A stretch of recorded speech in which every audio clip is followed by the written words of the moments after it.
दा बे समाव आं गिबियावनो नोंथांमोन खौरांगिरि बयनिसिमबो साबायखर जासिबाय धेमाजि जिल्ला दुलाराय बर' फरायसा आफादनि जानानै आंजों लोगोसे धेमाजि जिल्ला दुलाराय बर' फरायसा आफादनि जानानै जोंहा बोसोनगिरि दङ गगा दुलाराय बर' फरायसा आफादनि आफादगिरि गाहाय नेहाथारि आरो गासै दैदेनगिरि दङ नोंथांमोन बयनिसिमबो साबायखर जासिबाय। दा बे समाव नोंथांमोना जि सोंथिखौ सोंदों मैया जों खोनानानै बयबो गोजोननाय मोनसे मोनखांदों मानोना जि खौरांखौ मैया बा 15 डिसेम्बराव फोसावबाय बिटिआर सरकारा बे बाथ्राखौ धेमाजि जिल्ला दुलाराय बर' फरायसा आफादा आथिखालाव सोलिबाय थानाय बिटिआर सरकारनि गाहाय जाय बिथाङा मोनसे समाव मानाव गेदेर बिटिआरनि चिफ प्रमद बर' सारा जेब्ला दुलाराय बर' फरायसा आफादनि आफादगिरिमोन बे समावनो जोंनि धेमाजि जिल्लानि जिल्ला दैदेनगिरिफोरा जिल्ला आफादगिरि बिथांमोना जोंनो जनाय हालामनिफ्राय बा जोंनि धेमाजिनिफ्राय थांफैनि मोजां जानायनि थाखाय बड'लेण्ड ट्रेन्सपर्टखौ नांगौ होननानै डिमान्ड खालामखानाय मोनसे बै समनि डिमान्ड दंखायोमोन। बे डिमान्डआ जेब्ला बड'लेण्डआव बा बिटिसिआव बिपिएफनि सरकार खुंनाय दंमोन बै समावनो डिमान्ड दंमोन नाथाय बिथांमोना डिमान्ड होदोंबाबो बिथांमोना हरनो हायाखैमोन होनो हायाखैमोन नाथाय बिटिआर एकर्डनि जानायनि उनावनो दिनै इउपिपिएलनि जि सरकार आरो प्रमद बर' मानाव गेदेर बिथांनि दैदेननाय जि सरकार बिथाङा मैयासो देग्लाय बे 2023 मायथाइनि डिसेम्बर दाननि 15 अक्ट'आव फोसावबाय। दा बेनि थाखाय जों धेमाजि जिल्ला दुलाराय बर' फरायसा आफादा लोगोसे धेमाजि जिल्ला दुलाराय बर' माहारि बा बर' हारिनि जानानै जों बिथांमोनखौ रोजा रोजा साबायखर जासिहरदों। जोंनि जि डिमान्ड दुलाराय बर' फरायसा आफादनि जि डिमान्ड ट्रेन्सपर्टेसननि थाखाय धेमाजिनिफ्राय क'क्राझार बा जायखौ बर'नि मिरु होनो बिसिम थांनो थाखाय जोंनो इउपिपिएल सरकारा मोनसे खाबु होबाय। बे खाबु होनायनि थाखाय धेमाजि जिल्लानि गासै बर'फोरनि जानानैबो जोङो बिथांमोननो साबायखर जासिबाय।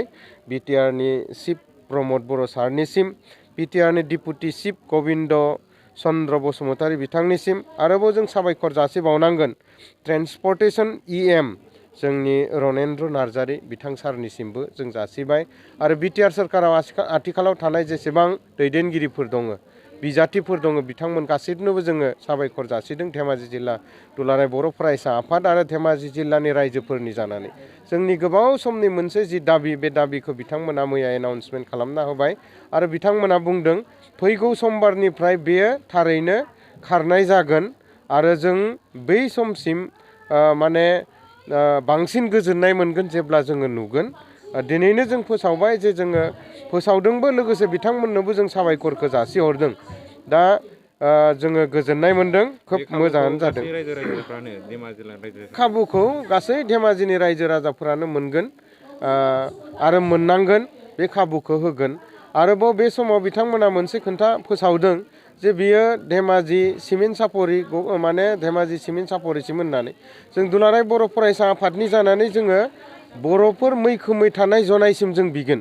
बियो जनायनिफ्राय सिमेन्ट सापरिनिफ्राय बियो खारनांगौ जनायनिफ्रायनो बियो जागायनांगौ जनायसिम जिहेतु जोंनि मैखोम बर'फोरा बेवहाय दङ दा ओंखायनो बे सिमेन्ट सापरिल' नङा जनायनिफ्राय बियो रानिं जानांगौ। बेयो पासिघाटआवबो थानो हायो पासिघाटआवबो जोंनि गोबां बर'फोर दङ जोंनि मिन्थिजानाय आरो जोंनि थांफैया खोब साबसिन जागोन बेखौ जोङो खावलायगोन। दा बेनि गेजेरजों आं बेखौबो खावलायबावनो लुगैदों जे जोङो दिनै बिटिआर सरकारनि बा इउपिपिएल दोलोनि जि सरकार दानाय बेवहाय जोङो जोंनि गोबाव समनि जि मोननांगौ बा जोंनि जि डिमान्डमोन बेखौ जों मोनफुंनो हाबाय बेनि थाखाय साबायखर जासिबाय। दिनैनि बेलायाव धेमाजि जिल्ला दुलाराय बर' फरायसा आफादनि जानानै जोंहा मोनसे खावलायनाय थाबावगोन। बे खावलायनाया जाहैबाय बेबो मोनसे आगुनि दुलाराय बर' फरायसा धेमाजि जिल्लानि दैदेनगिरिफोरनिनो मोनसे लुबैनाय आरो बेखौनो फोसावबावगोन। दिनैनि दिनाव जोंहा बिटिआरआव मोनसे सरकार थाबाय आरो लोगोसे बिटिआरनि बायजोआव बिकेडब्लिउएसिनिबो मोनसे इन्टारिम बडि थाबाय। दा बे मोननैबो सरकारानो बेवहाय गोरोबलायनानै आरोबाव जोंहा रायजो सभानिबो सासे एमपि थाबाय आरोबाव आसाम गभर्नमेन्टआव जोंहा सासे बुंथिगिरिबो थाबावबाय।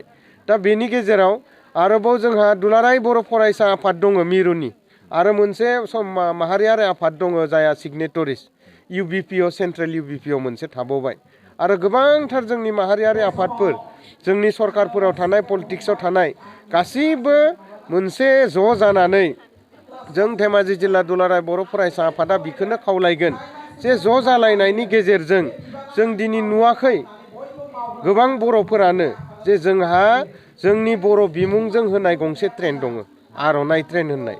बे आर'नाइ ट्रेनखौबो जाहाथे दिनै जोंनि जि लुबैनाय बेबायदि बड'लेण्ड ट्रेन्सपर्टखौ जेरै सिमेन्ट सापरि जुनाइसिम हरनो हादों बेखौबो बर' रायजोफोर थानाय जुनाइ सिमेन्ट सापरिनिफ्राय लानानै ओरै बर' गेजेर गेजेर ओरैहाय जोंहा लोगो लोगोनो नांजाबनानै थाबाय सनितपुर बिश्वनाथ, बिनि उनावनो थाबाय जोंहा बिनि उनावनो अदालगुरि थाबाय, बिनि उनावनो जोंहा बर'फोर थानाय चिरां बाक्सा बेबायदिनो क'क्राझार थाबाय। बे गेजेर गेजेरजों थांनो हानाय जोंनि आर'नाइ बर'नि मुंजों मोननाय ट्रेनखौ जोङो खारनो हानाय खालामनो जोङो गासैबो बर'नि माहारियारि आफादनि मिरु दैदेनगिरि बिथांमोन आरो जोंनि सरकाराव थानाय दैदेनगिरि बिथांमोन आरो जोंनि BTR आरो BKWSनि दैदेनगिरि बिथांमोननिसिम जोंहा जिल्ला आफादनि एबसुनि जानानै जों खावलायगोन बैखौबो हायोब्ला बा हानायनि थाखाय दिनै जेरै बड'लेण्ड ट्रेन्सपर्टखौ लाबोनो हादों बेबायदिनो बे जोंनि आर'नाइ एक्सप्रेस ट्रेनखौबो सेरफांगुरि बाजार श'रुमा क्रिसमासनि दामाका अफार लाबोदों। क'क्राझार जिल्लानि सेरफांगुरियाव थानाय फुंखा एन्टारप्राइज बाजार श'रुमा 15 डिसेम्बरनिफ्राय 31 डिसेम्बरसिम क्रिसमास दामाका अफार आरो एक्सचेन्जनि खाबुफोर होगासिनो दङ। नोंथांमोना सेरफांगुरियाव थानाय फुंखा एन्टारप्राइज बाजार श'रुमजों लोगोसे कुसुगाव फेस्टिभ आउटलेट, सराइबिल फेस्टिभ आउटलेट, चिरां जिल्लानि सान्तिपुर फेस्टिभ आउटलेट आरो धुबुरी जिल्लानि थामाहाट फेस्टिभ आउटलेट ब्रान्च श'रुमावबो खुंफुंजानाय क्रिसमास दामाका अफार एक्सचेन्जआव फैनानै नोंथांनि लुबैनाय बाजाजनि बाइकखौ लांफैनो हागोन।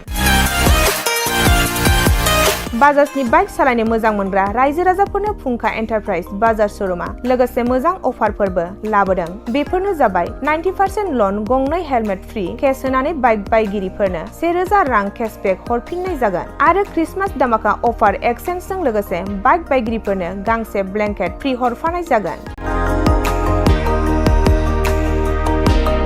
फुंखा एन्टारप्राइज बाजार श'रुमा आरो मोजां खाबुबो होबावदों। 500 रां होग्रोनानै गोसोबायदि बाइकखौ आवग्रिना दोननो हागोन आरो गासै गारिजों लोगोसे मोनफा मोनफायै एसुइट गिफ्ट हरनाय जागोन।